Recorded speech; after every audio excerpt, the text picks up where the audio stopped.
Hello guys, আসসালামু আলাইকুম। আশা করি সবাই ভালো আছেন। আল্লাহর রহমতে আমি ভালো আছি আপনাদের দোয়ায়। তো আপনাদের দোয়ায় ভালোবাসায় কিন্তু আমার ভার্সন 371 প্রথম বাসটার উপরে ভালো পরিমাণের একটা রিয়েলিস্টিক জাকি লাগাই, তার সাথে আমার বাসের পিছনে দোয়া লাগাই। তো সেটা লাগাতে কোনো টাকা পয়সা কিছু লাগে না, আমি ফ্রিতে লাগাই দিব আপনাদের এবং কি সেট আপ প্রসেসও আমি দেখিয়ে দিব।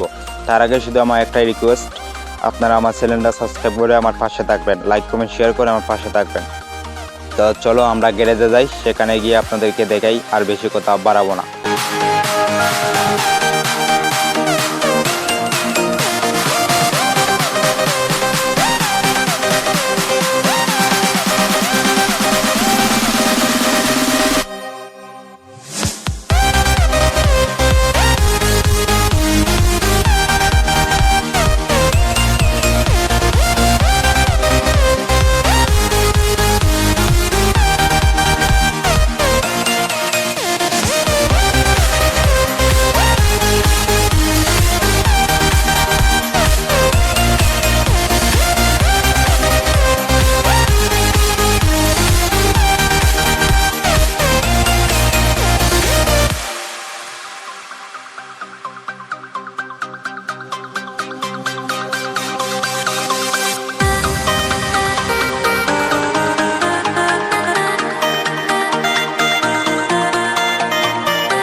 তো আশা করি সবাই বুঝতে পারছেন। তাইলে আজ এই পর্যন্ত, সবাই ভালো থাকেন, সুস্থ থাকেন, আল্লাহ হাফিজ।